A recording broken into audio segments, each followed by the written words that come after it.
Este es su día domingo, día del Señor, día para reunirnos como iglesia para la alabanza de su nombre. El día que Él ha creado para gozarnos en Él. Él nos ha dado la vida, no solamente la vida en Cristo, pero también la salud para poder estar aquí presente. Así que oremos al Señor y démosle gracias, encomendémonos a Él para el estudio de la palabra. Nuestros rostros, Señor, se inclinan delante de ti, porque tú eres un Dios 3 veces santo. Tenemos, Señor, la promesa, la cual creemos, de que tú estás aquí entre nosotros. Tú eres la razón de nuestro existir y la razón por la cual, Señor, nos encontramos en tu templo, casa de oración, para juntos meditar en tu palabra, para exaltarte, Señor, a través de lo que tú manifiestas y revelas en ella. Estamos aquí para alegrarnos y gozarnos en tu presencia, para adorarte. Queremos pedirte, Espíritu Santo, confesando ante ti nuestras limitaciones como seres humanos al interpretar tu palabra, que te necesitamos. Necesitamos tu guianza, tu ayuda, no solamente para enseñar, pero también para aprender y más que todo, aplicar tu evangelio a nuestros corazones. Bendice esta escuela dominical y cada clase que se está teniendo en este momento. En el nombre de Jesucristo. Amén. Vamos a buscar un versículo, Isaías capítulo 55, 6 y 7. Isaías 55, 6 y 7.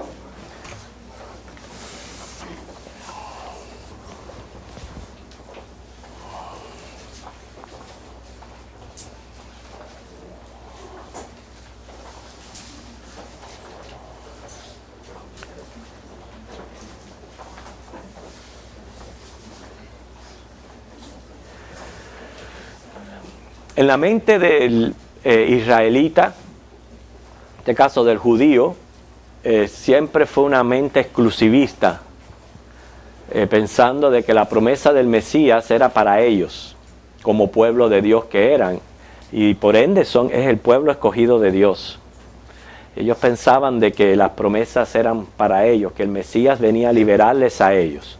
Nunca pudieron comprender, entender la vida de Cristo, su ministerio, de que Él era, aceptarle que Él era el Mesías, precisamente por venir y presentar otro reino y por no satisfacer las demandas que ellos tenían en ese momento como pueblo de Dios.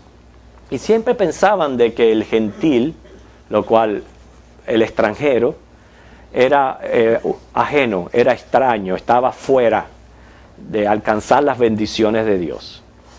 Y pasaban por alto estos versículos como estos que vamos a leer, Isaías 55, 6 y 7, donde dice: y a los hijos de los extranjeros que sigan a Jehová para servirle. No solamente que lo sigan, sino que amen el nombre de Jehová. Ay, perdón. Ok, sí, tenía dos citas, el otro es el que vamos a leer todos juntos, pero este es el que explica lo que les estoy diciendo. Dice 56, 6, 7. Y a los hijos de los extranjeros que sigan a Jehová para servirle y que amen el nombre de Jehová para ser sus siervos. O sea, claramente vemos aquí cómo el evangelio es extendido a los gentiles. Es lo que Pablo está haciendo en su viaje misionero, extender el evangelio a los gentiles. Y luego, el capítulo 55, 6 y 7, lo vamos a leer todos juntos, dice: buscad a Jehová mientras puede ser hallado, y amadle en tanto que está cercano. Deje el impío su camino, y el hombre inicuo sus pensamientos, y vuélvase a Jehová, el cual tendrá de él misericordia, y al Dios nuestro, el cual será amplio en perdonar. Mira cómo el Señor nos invita a buscarle, a dejar nuestro camino de impiedad. Ahora, vamos a Hechos capítulo 13, versículos 13 al 43. Hechos 13, 13 al 43, que es donde vamos a estar meditando en la clase.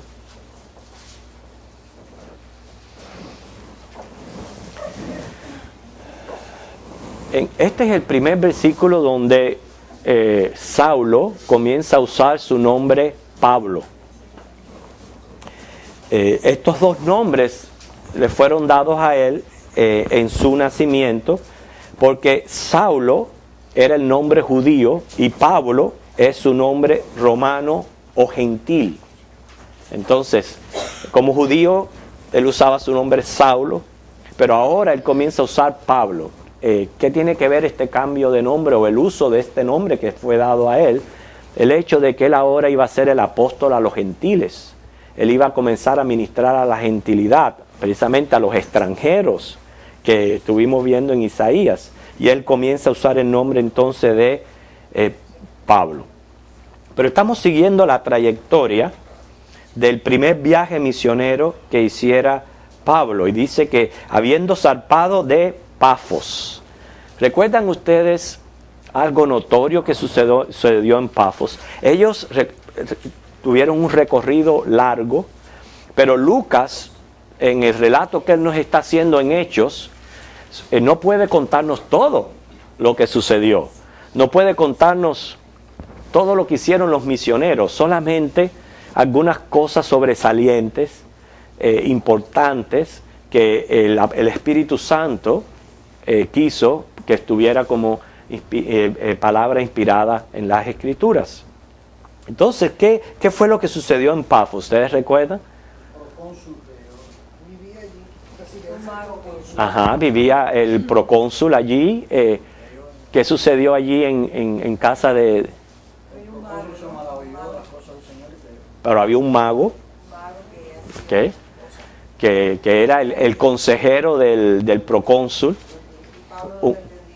Sí, así mismo, un procónsul, yo más o menos tengo la idea así que como viene así como un alcalde de pueblo, y ellos tenían que servir por un año para el Imperio Romano.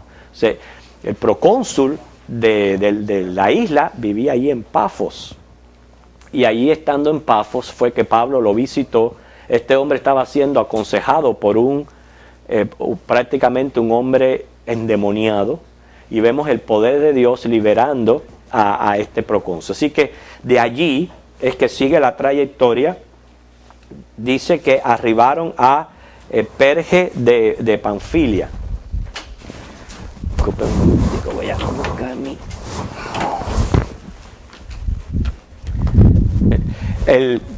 buscar estaban allá de Antioquía de Siria, llegan a Salamina, y Salamina era el puerto aquí de Chipre donde ellos embarcan, pasan a Pafos.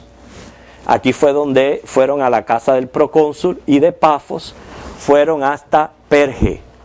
Perge allí se encuentra entre Atalia y Panfilia. O sea que ustedes pueden ver aquí, este es el mar Mediterráneo, el área del primer viaje misionero.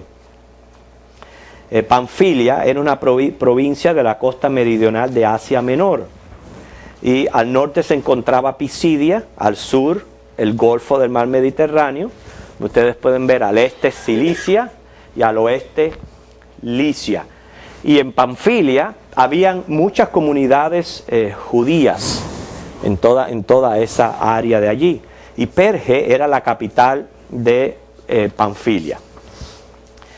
Se dice que cerca de esta ciudad había un templo dedicado a la diosa Artemisa, a la diosa Diana. O sea que claramente vemos la influencia de las religiones orientales y la idolatría, como prácticamente había dominado toda esa región. Y ahí venía Pablo con la luz del Evangelio, sacando a la gente de esa ignorancia, de la ignorancia de los ídolos, de la idolatría que nos hacen mal. Dice que el 14, que ellos pasando, el 13 todavía hay un dato también interesante. Dice que Juan, apartándose de ellos, volvió a Jerusalén. ¿A qué Juan se está refiriendo? A Juan Marcos. Recuerden que Juan Marcos era un jovencito que habían llevado con ellos en el viaje misionero. Y dice que se había apartado de ellos. Ahora, la idea fue de que él dejó el viaje para regresarse de nuevo a su casa. Y sabemos que no fue por alguna razón muy buena que digamos, porque más tarde vamos a ver que esto provocó contienda entre Pablo y Bernabé, que tuvieron que resolver este asunto acerca de Juan Marcos. Y vemos aquí un joven, nos enseña, hermanos, la palabra de que nosotros tenemos que ser pacientes para con los jóvenes. Nos enseña de que ellos necesitan crecer y madurar, no solamente en su vida física, intelectual, pero también en su vida espiritual. Y muchas veces nosotros los adultos, en vez de enseñarles, estamos siempre listos para juzgarles, listos para condenarles, pensando de que, prácticamente esperando que se comporten como uno, como dice que ya uno lleva más tiempo en esta vida, y somos impacientes para con los jóvenes. Recuerden que cuando estamos aquí hablando de un viaje, no es como hoy día que tenemos los medios de transportación disponibles. Allí había que muchas veces caminar, o sea, usar los medios de aquel entonces que no son tan cómodos como los que usamos hoy día.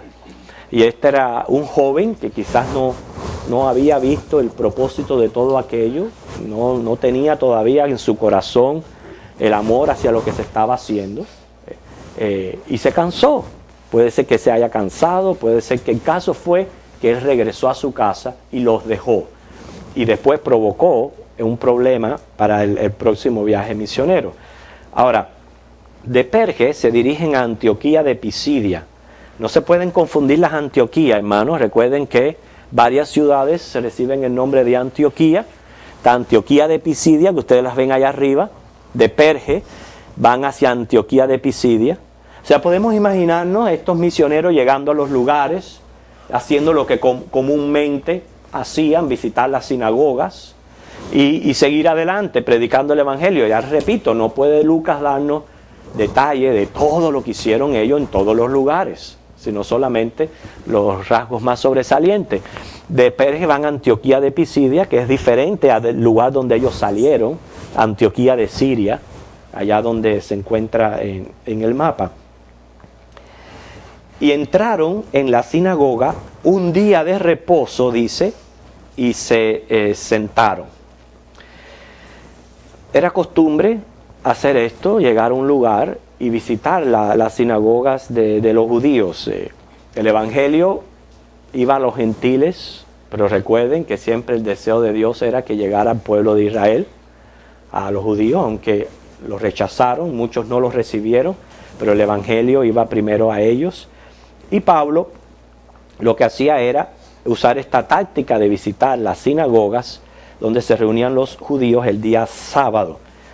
Al parecer, Pablo se reunía con la iglesia cristiana el día domingo y con los judíos el día sábado a celebrar el día de reposo. Ellos todavía estaban bajo la antigua ley, no entienden muy bien el cambio del sábado para el domingo, no es nuestro tema de clase, pero nosotros los cristianos nos reunimos el día domingo para celebrar la resurrección de nuestro Señor Jesús, porque Cristo resucitó el día domingo, porque vemos ejemplo de la iglesia reuniéndose el día domingo y participando de la Santa Cena el día domingo. Y como reconocemos que el Señor nos mandó, es un mandamiento, a guardar el día de reposo, pues utilizamos este día para el descanso también de nuestros cuerpos, de nuestras almas, y aprovechamos en reunirnos en la iglesia para alabar a Dios. Entonces no vamos a entrar en el por qué el cambio y los motivos de esto. Pero sí, los judíos, bajo la antigua ley, seguían reuniéndose el día de reposo, y si querías llegar a ellos, pues tenías que reunirte con ellos. No podemos pensar ahora de que como Pablo lo hacía, ahora nosotros tenemos que también reunirnos el día sábado, etcétera, etcétera, como algunas personas malentienden versículos así de esta índole. Como ellos eran judíos, tenían credenciales de judíos, ellos no le negaban la entrada.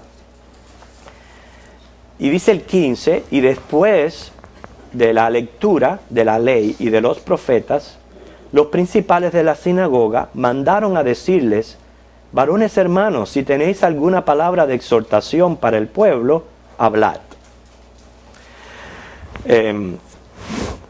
Hay personas que creen o piensan de que muchos de nuestros cultos son monótonos o aburridos. Quiero ver a esa gente metida en una sinagoga, donde las lecturas eran larguísimas, donde rutinariamente hacían las mismas preguntas, hacían los mismos comentarios, todo era lo mismo. Lo que cambiaba era palabras de exhortación. O sea, no era extraño que si un judío venía nuevo, le pidieran que pasara al frente y diera a traer una palabra de exhortación.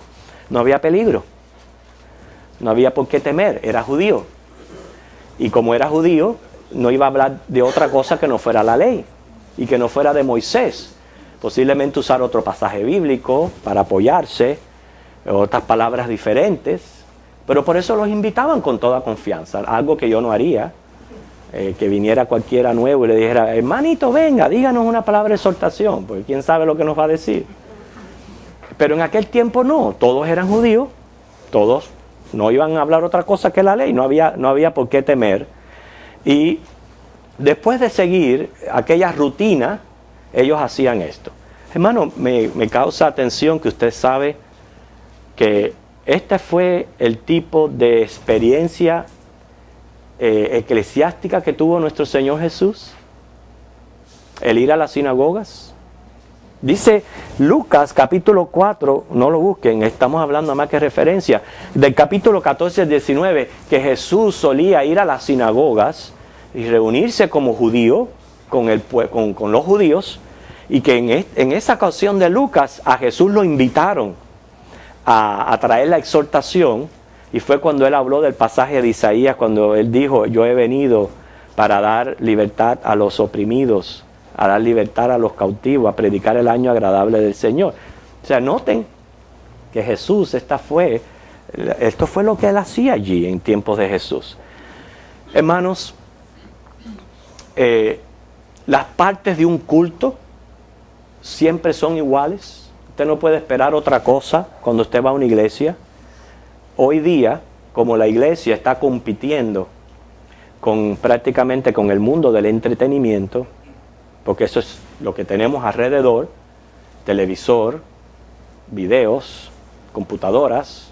O sea, la iglesia compite con ese mundo de entretenimiento y cree que poniendo un espectáculo delante va a mantener las personas interesadas, o va a atraer a las personas, se le va a llenar la casa, y hacen todas estas cosas sin darse cuenta que el patrón que nos deja la Biblia, no solamente por lo que se hacía en las sinagogas, pero después lo que hizo la iglesia primitiva, se reunían a hacer 4 cosas.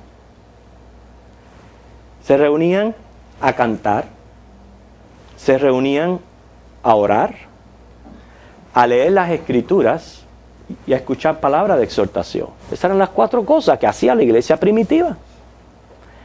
Y son prácticamente los 4 puntos esenciales de todo culto. Que lo que nosotros hacemos es hacer innovación en cuanto a los cantos, a la exhortación, a la palabra, pero todo basado en lo mismo. Y por eso es que cada vez que usted viene aquí, usted no va a recibir otra cosa que esas 4 puntos. Porque ese es el ejemplo que tenemos en la Biblia. Yo siempre digo que para mejores espectáculos está el mundo. Para mejores espectáculos está el mundo. Y nosotros tenemos que hacer lo que dice la palabra de Dios, y sobre todo mantenernos en este patrón que es el bíblico, y es lo que nos va a llenar. Yo siempre digo, los cultos es un tiempo de comunión con Dios. A eso venimos aquí. Nosotros no venimos a entretenernos, nosotros no venimos a socializar, nosotros no venimos a ver a fulanito y a ciclanito. Nosotros venimos a tener comunión con Dios, y nuestro Dios es invisible, a Él no lo vemos. Pero ¿cómo entonces podemos tener comunión y diálogo con el Señor? Lo he dicho en otras ocasiones. Cada vez que nosotros cantamos, oramos, estamos hablando con Dios. Y cada vez que Él enseña la palabra o nosotros leemos la palabra, Dios nos está hablando a nosotros. Y ahí es el diálogo, ese es el diálogo de la comunión. Por eso si usted saca esos 4 elementos de un culto, no hay comunión. Lo que viene a ser es un espectáculo. Y entonces ya es para hombres, ya no es para Dios.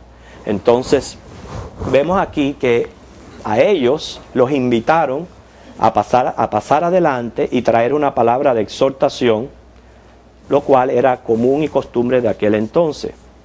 Entonces Pablo dice, levantándose, hecha señal de silencio con la mano, parece que había bulla o murmullo entre los que estaban reunidos y él manda a hacer silencio, dijo, varones israelitas y los que teméis a Dios, oíd.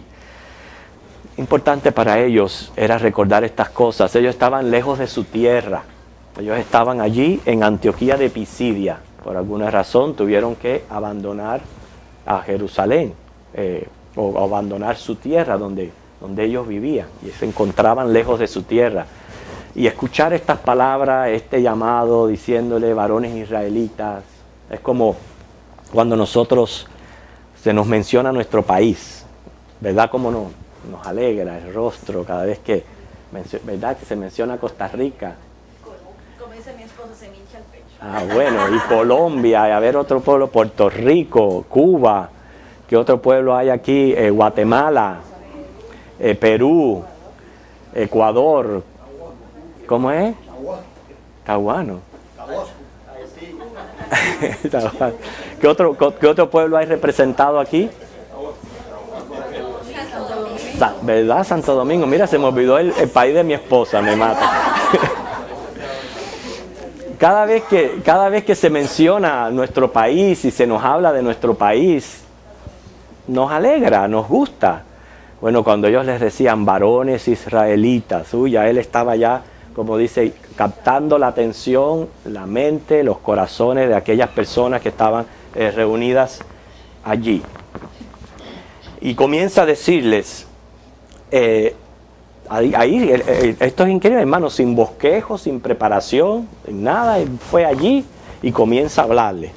El Dios de este pueblo de Israel escogió a nuestros padres y enalteció al pueblo. ¿Cómo les gustaba a ellos escuchar eso? De que eran un pueblo escogido, de que eran, o sea, yo le dije al principio, esa era la mentalidad que había en ellos, que eran exclusivos de Dios. Siendo ellos extranjeros en tierra de Egipto y con brazo levantado, los sacó de ella. Comienza el relato histórico y cuando él comienza de esta manera, ellos estaban tranquilitos, diciendo esto va a estar bueno, porque a nosotros nos van a recordar nuestras raíces y nuestra historia, de la cual ellos se enorgullecían muchísimo. Prácticamente eso les alimentaba el ego, eso era todo para ellos, era su historia, Moisés, la ley. Y les dice, son un pueblo escogido, y de verdad que lo son. El pueblo de Israel es el pueblo escogido de Dios. Es un pueblo que fue formado de la nada. Y sabemos que fue escogido por el propósito específico de traer al Mesías al mundo, de traer al Salvador del mundo. Ese es el único propósito por el cual Israel fue escogido y formado como pueblo. Les menciona la esclavitud y liberación en Egipto. El versículo 18, los 40 años en el desierto. Fíjese, por un tiempo como de 40 años los soportó en el desierto. Y les habla de la conquista de Canaán. Pero aquí yo les tengo un examen. Un examen que vamos a hacer, sea por pareja o sea por, si usted está aquí solo, no importa, pero si están en pareja, lo hacen juntos. Así que alguien, hermano, me ayuda a repartir. Vamos a ir respondiendo las preguntas según va a ir adelantando la clase, ¿ok?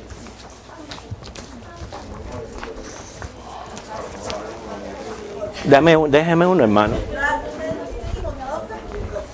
Yo tengo ya. Mira.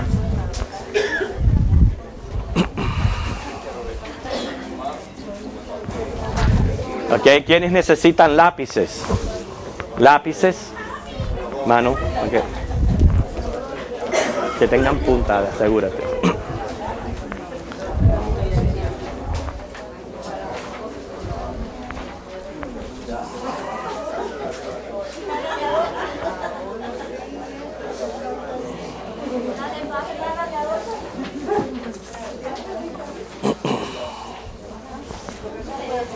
No les voy a dar mucho tiempo en responder la pregunta, pero no la respondan todavía. Esperar a que todo el mundo la tenga.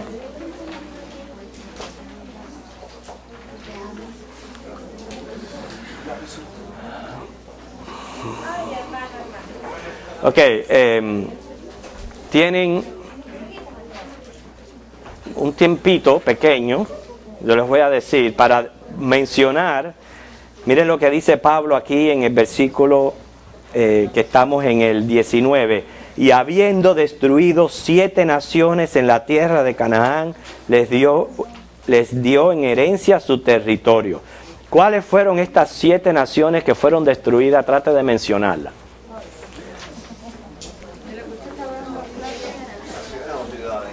Naciones. Ahí como dice ahí 19. 7 naciones en la tierra de Canaán. Hay un versículo en la Biblia que las menciona a las 7.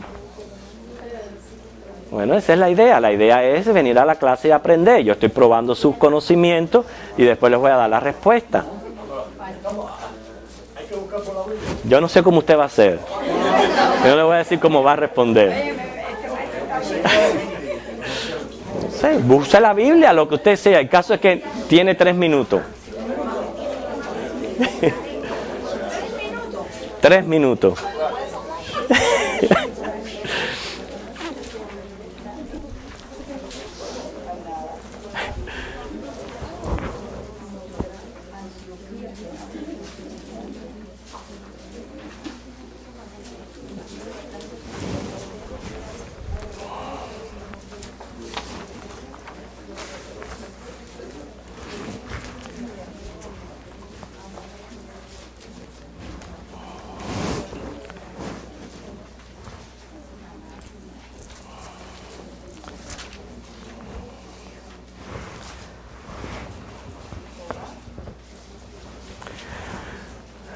Dos minutos.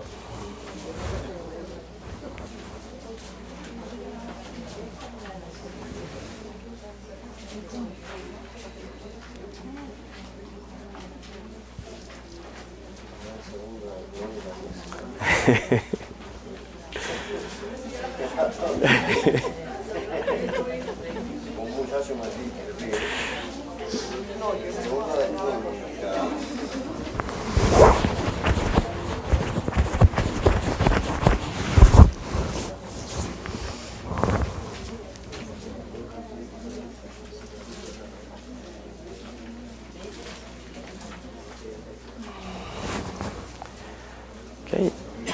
Ahí les va quedando un minuto. Un minuto.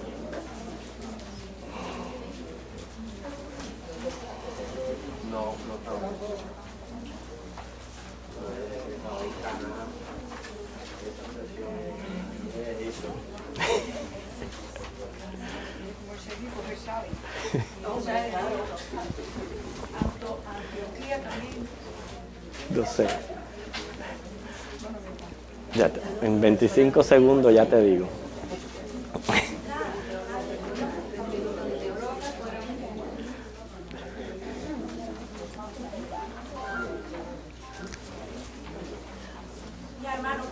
Ya faltan ya 10 segunditos.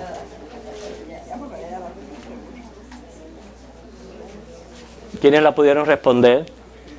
Levanta la mano. Las 7 naciones están en Deuteronomio 7.1. Y ahí la pueden responder. Deuteronomio 7.1.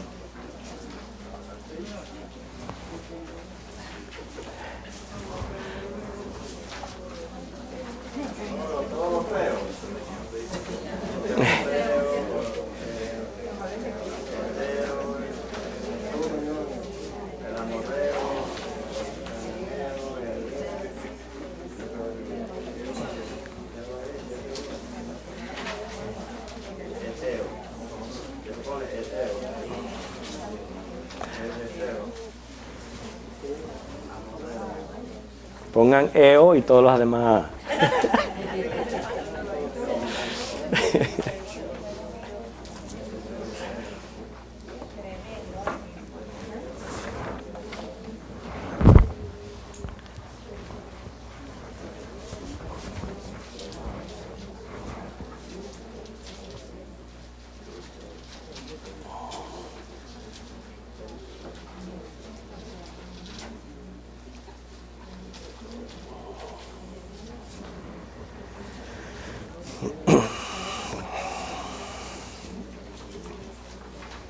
Pongan Deuteronomio 7.1 y después quizás en su casa escriben las naciones para seguir con la clase. ¿Ok? Sí,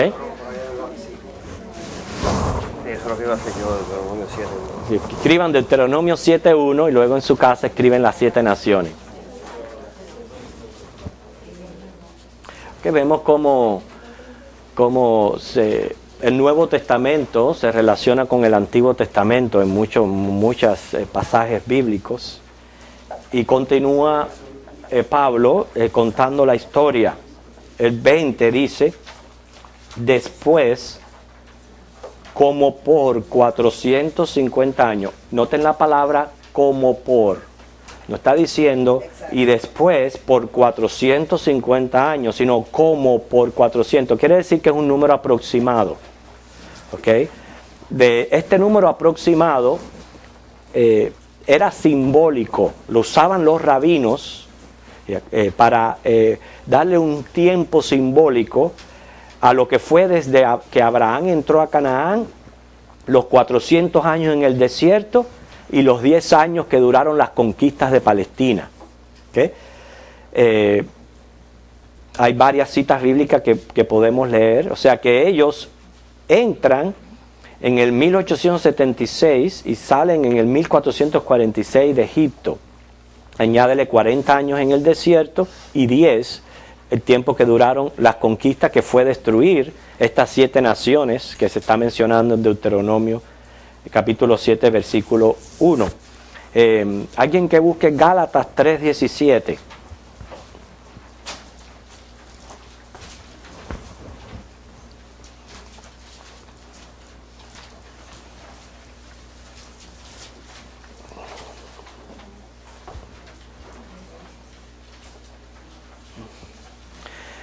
Gálatas 3:17. Ajá. El pacto previamente ratificado por Dios para con Cristo, la ley que vino 430 años después, no lo abroga para invalidar la promesa. Ve cómo dice diferentes años, por eso dice como por. Gálatas 3:17 está mencionando 400 años. Éxodo 12:40, ¿qué dice?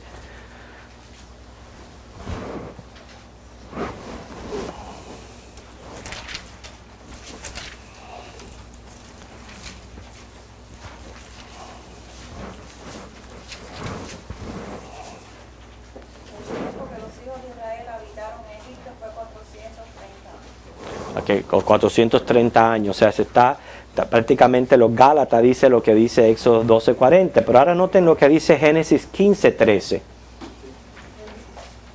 Para que ustedes vean, estoy mostrando la evidencia de que son tiempos aproximados, porque 430 años fue el tiempo de Egipto. Sin embargo, en Génesis 15 ahora encontramos que menciona 400. Entonces Jehová dijo a Abraham, ten por cierto que tu descendencia morará en tierra ajena y será esclava allí, será oprimida 400 años. Fíjate, 400 años, pero ¿cuál fue el número realístico? 430. Entonces, el 450 que menciona Pablo aquí es simbólico.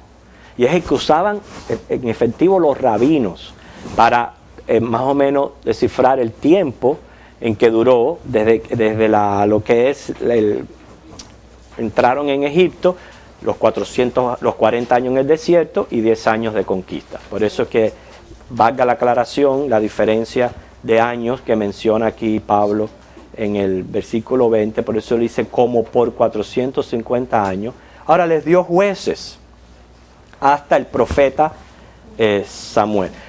Los jueces resultaron, se recuerdan, por una gran necesidad que se presentó en el pueblo, porque el pueblo eran millones, estaba Moisés solo tratando de juzgar los asuntos del pueblo, y recuerdan que Yetro, su suegro, vino y le aconsejó que señalara a hombres que sirvieran de jueces para con el pueblo de Israel, y los asuntos ya bien delicados e importantes, él sí los trataba. Moisés venía a ser como la corte suprema, pero habían otros jueces que se encargaban de otros asuntos de menos importancia. ¿Cuántos jueces tuvo Israel? ¿Usted sabe responder esa pregunta? 13. Efectivamente, muy bien, Willy. 13 jueces, no lo confundamos con el número 12, que es muy popular en la Biblia. Fueron 13 jueces. Los nombres de ellos les voy a dar de tarea a ustedes para que lo busquen en sus casas, si quieren saber cuáles fueron los 13 jueces que tuvo Israel. Ahora sigue diciendo, luego pidieron rey. Cuando el tiempo que ellos tenían jueces, estaban bajo la teocracia, quiere decir el gobierno de Dios a través de estos jueces. Pero el pueblo de Israel no quería esto. El pueblo de Israel quería ser como las otras naciones. Las otras naciones tenían rey y ellos querían tener rey. Y le pidieron rey a Dios, y Dios les concedió la petición y les dio reyes. Y el darle reyes fue lo que llevó al pueblo de Israel a la destrucción. Tarde o temprano pasaron años, pero los llevó a la destrucción. Eso nos muestra a nosotros lo que sucede cuando nosotros nos apartamos de Dios. Cuando nosotros no queremos que Dios sea quien dirija nuestra vida, quien gobierne nuestros pasos. Cuando no nos encomendamos a Él y queremos andar a nuestras propias fuerzas, haciendo trazando nuestros mismos caminos. ¿Qué es lo que pasa? Termina en destrucción. Tarde o temprano, todo el que se aparta de Dios y prácticamente trata de cortar el cordón umbilical con Dios, termina mal. Y eso le sucedió a Israel. Ellos pidieron rey, Dios se los concedió, y dice aquí que pidieron rey y Dios les dio a Saúl, hijo de Cis, varón de la tribu de Benjamín, por 40 años. ¿Cuántos reyes tuvo el Reino Unido? 3 reyes. ¿Te puede mencionar estos reyes?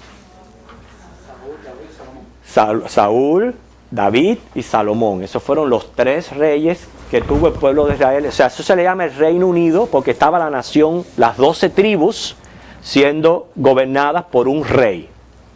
¿Okay?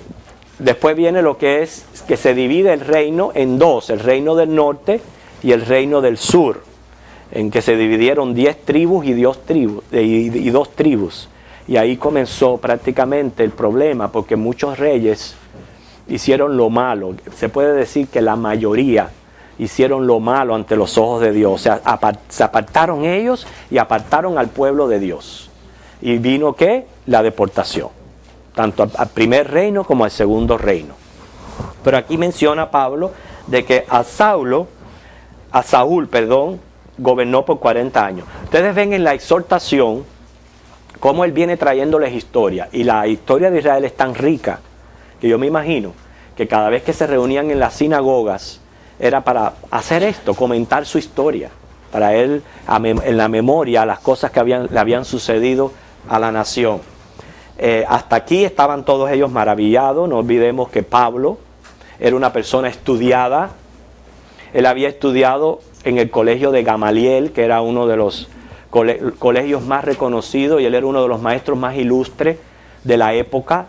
Y los padres de Pablo se esforzaron, aunque vivían en Tarso, acuérdense, fuera de Israel, se preocuparon en darle la mejor educación a Pablo, la mejor educación a su hijo, y llevándolo al colegio de Gamaliel, y él ahí aprendió la ley, los profetas. O sea que Pablo era un hombre bien preparado, que podía pararse frente a estos judíos, saber exactamente cómo llegar a ellos, qué decirles, y cómo sobre todo relacionar el Antiguo Testamento, la ley y los profetas con el Evangelio, que era su comitivo. El comitivo de Pablo no era contar historia. El cometido de Pablo era llevarles a través de la ley, a través de la Biblia, al reconocimiento de Cristo como Mesías. Eso es lo que él quería y procuraba con los judíos. Fíjense el 22.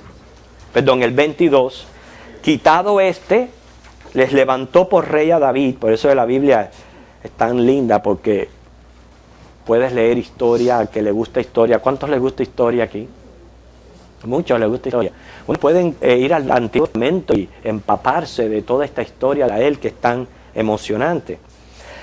Dice que les levantó por rey a David, de quien dio también testimonio diciendo: he hallado a David, hijo de Isaí, varón conforme a mi corazón, quien hará todo lo que yo quiero. ¿Usted puede mencionar algún detalle sobresaliente de David? Cuando mató a gigante Goliat. ¿Qué otra cosa? ¿Algún detalle de David que le venga a la mente? Vamos a hablar cosas positivas de David. Okay. Vamos. Ajá, cosas positivas de David. Hermano, vamos a ver, porque ahí tenemos un tocayo. Ahí que nos dice el tocayo. Bueno, David, siendo muy jovencito, se enfrentó en su cuidado, que es lo que era pastor, se enfrentó a León y a Oz y lo mató. Y Dios le dio ese poder. Era un hombre, yo diría, con propósito. Era un hombre que vivía, como dice, lo que él se proponía, él lo realizaba. Y su papá lo puso a cuidar ovejas. Y él tomó esto muy en serio. Él podía decirle al papá: ¿sabe qué? Hoy vino un león, un oso y te mató una oveja. Y el padre entender, porque un muchachito, jovencito, no se va a poner a fajarse con un león y un oso por quitarle una oveja, porque peligra su vida. El padre hubiera entendido, pero David no era así. Dice la Biblia que cuando venía el oso, el león o lo que sea, él le quitaba la oveja de la boca de los leones. A él no le quitaban una oveja, él era pastor, él los cuidaba. Y él hacía todo lo posible por hacer su trabajo bien hecho. Por eso era conforme al corazón de Dios. Era conforme al corazón de Dios por lo que él se proponía. Y era conforme al corazón de Dios por algo que mencionó Diosvani. ¿Qué fue lo que tú mencionaste? Le perdonó la vida a Saúl. 3 veces. Fíjense, el rey Saúl lo estaba persiguiendo para matarlo. Y por 3 veces, ahí dormido el rey Saúl, él pudo con la espada haberle cortado la cabeza. Y él dice que él no iba a levantar su mano contra el ungido de Dios. O sea, era conforme al corazón de Dios. Como usted dice, hermana, hombre pecador. Hombre que cayó. Ese lado no me gusta de David. Por eso, pero no lo vamos a mencionar. Claro, no vamos a mencionar lo que nos muestra a nosotros que aún hombres, como dice la Biblia, conforme al corazón de Dios, no quiere decir que sean perfectos. Todos nosotros tenemos defectos, todos nosotros tenemos debilidades. Y como dice, el que no cojea de una pata, cojea de la otra. O de las dos. ¿Okay? Pero el caso es que Pablo les menciona a David, a este gran líder del pueblo de Israel, de la cual se dice que Cristo venía de la raíz de David. También hay otra cosa notada en David, que escribió muchos salmos. Así, de alabanza, ¿verdad? Como él se esmeró en alabar a Dios y tocaba aquella arpa. Fíjense lo lindo de David, lo vigoroso, la fuerza de enfrentarse a un león, de matar a gigante Goliat, y a la vez la ternura de tocar un arpa y sacar música. O sea, cómo él mezclaba en su carácter, persona, tantas cosas positivas. ¿Alguien levantó la mano? Sí. También no tomaba en cuenta la vida de sus compañeros por nada. En una ocasión dijo que tenía sed y ojalá alguien me diera agua del pozo tal. Unos compañeros fueron y le trajeron agua. Y él derramó en agua en alabanza al Señor, diciendo: no voy a tomar la vida de estos que se sacrificaron, porque él tenía sed. Entonces él, en alabanza y sacrificio, derramó el agua al piso, dando honra al Señor. Y recuerdo otra cosa de David, que a él un día le quisieron regalar no sé si fue un terreno, y él no lo quiso. Él dijo: yo no quiero nada que no me cueste a mí, que no pague yo el sacrificio para Dios. Era un hombre con muchas virtudes. Bueno, dice ahí conforme al corazón de Dios, y así se le quedó esa descripción. Ajá.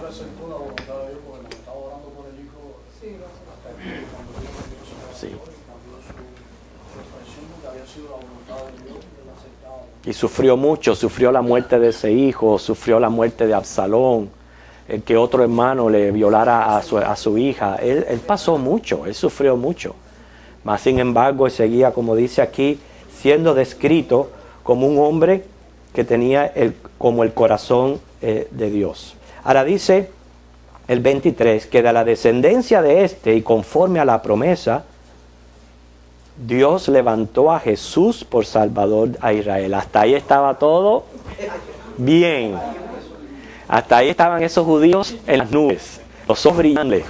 Pero nada más le hace mencionar a Jesús, hasta ahí llegó. Y eso es lo que te quería Pablo. Y les llevando a Jesús.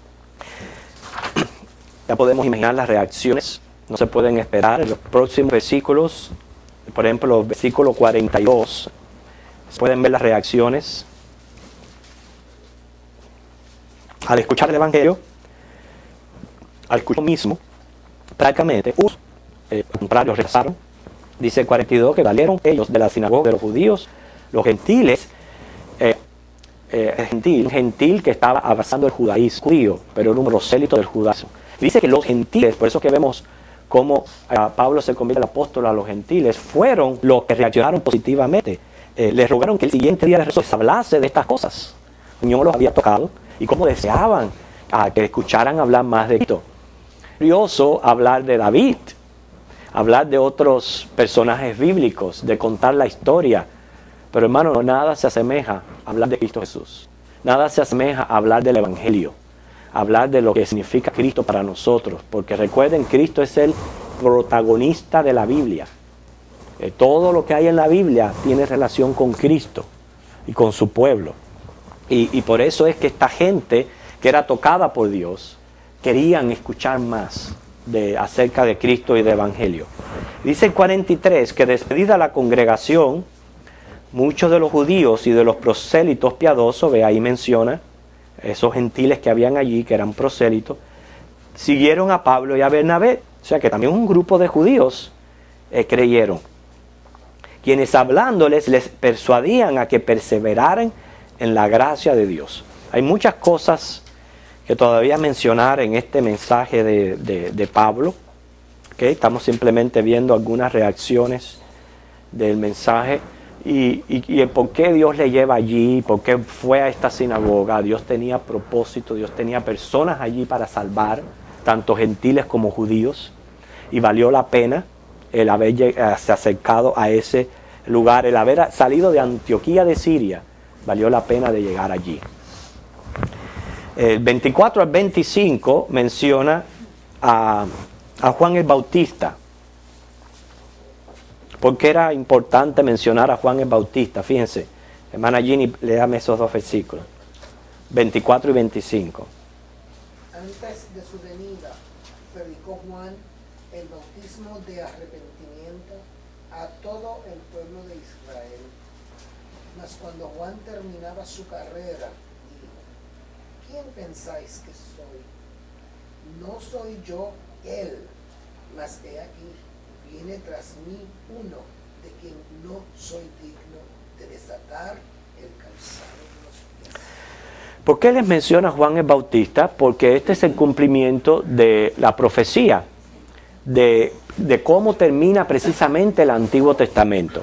Malaquías 4, 5 al 6 termina el Antiguo Testamento haciendo mención del que iba a venir a preparar el camino del Señor. Entonces él les asegura de que él está comienza a darles evidencias usando las Escrituras de que ese Cristo es precisamente el Mesías que el pueblo de Israel está esperando. Ese Mesías iba a ser anunciado con anterioridad por Elías, como dice Malaquías, pero el que vino fue Juan el Bautista. O sea que eso se cumplió en la vida del Señor Jesús, es lo que le está tratando de decir Pablo a los judíos. Ok, hermano, vamos a dejarlo hasta aquí, hasta el versículo 25. contando acerca en su mensaje. Por el momento nosotros notamos la importancia de lo que es la predicación del Evangelio. Cuando Pablo se acercó allí a ese lugar, no le dijo a sus compañeros, a la sinagoga, si esos judíos lo que hacen es rechazar al Mesías. O sea, ya de antemano, dando por hecho lo que va a ocurrir en la vida de una persona sin ser Dios. Pero no, ellos fueron allá a la sinagoga, Dios les usó. Vemos que Él no entra de inmediato a dar el Evangelio. Si Él entra mencionando a Jesús de Nazaret, de allí mismo lo sacan y no le permiten ni tan siquiera decir nada. Pero ahí vemos la sabiduría que Dios da para llevar las personas al conocimiento de Cristo. Cómo Pablo se pone en el lugar de ellos, en la condición de ellos. Él no llega diciendo, ustedes son unos judíos brutos, ustedes son unos judíos que rechazan el Evangelio. Él no llega diciéndoles eso. Él llega poniéndose en su lugar. Ellos estaban en el lugar de la ley y la profecía, en el lugar de la historia. Y ahí en ese lugar es que Él los trae a Cristo. Y por eso fue que les adelanté el resultado. El resultado fue, obviamente, hubo persecución, pero muchos judíos creyeron y muchos gentiles, como vimos ahí el resultado. Quiere decir que valió la pena todo aquello que el Señor hizo a través de la vida de Pablo. Ok, nos quedan 5 minutos para si usted quiere hacer una pregunta, traer un comentario o algo que usted haya aprendido de la clase. ¿En qué lugar de la Biblia dice por cuánto tiempo reinó David? Pues yo no he encontrado cuántos años reinó David. Ok, no le tengo esa respuesta aquí inmediatamente, o sea, no puedo tener un versículo, pero lo vemos comprobado por lo que dice Pablo aquí en Hechos. Ok, 40 años. 40 años. Sí, el versículo lo dice. David. 40 años. El mismo hecho Pablo ahí lo dice. Pero yo pensaba que usted estaba refiriéndose a si hay alguna cita en el Antiguo Testamento que mencione los 40 años. Tiene que haberla y yo se la voy a buscar. O sea, la referencia que usted dice. Ok, ¿alguna otra pregunta? ¿Algún comentario? Hermano.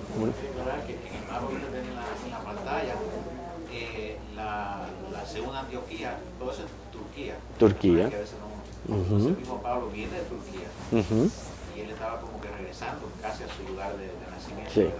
Qué buena acción de usted. Toda esa área de Asia Menor donde él se concentró en sus viajes misioneros es la de Turquía, hoy Turquía.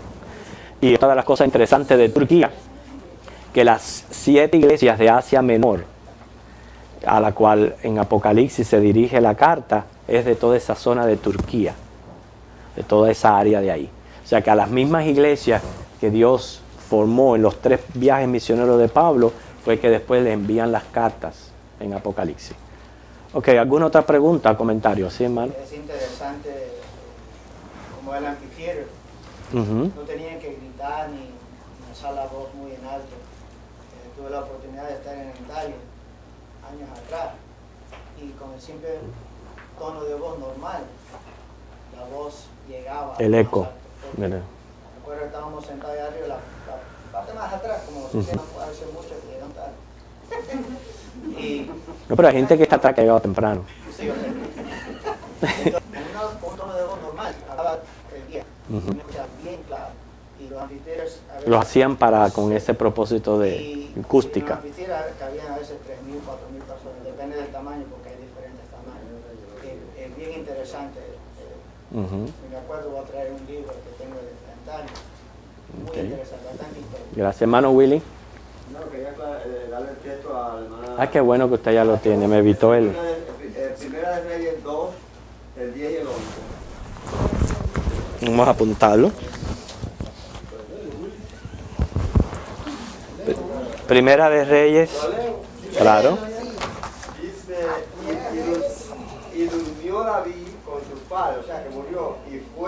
asentado en su ciudad. Los días que reinó David sobre Israel fueron 40 años, 7 años reinó en Hebrón y 33 años reinó en Jerusalén. Esa es Primera de Reyes 10. Primera de Reyes 2, 10 y 11. Ok, gracias Gracias, Willy. por respondernos la pregunta. Perfecto. Ok, ¿algún otro comentario? Ya vamos a terminar la clase. Ok, entonces nos ponemos en pie y nos despedimos.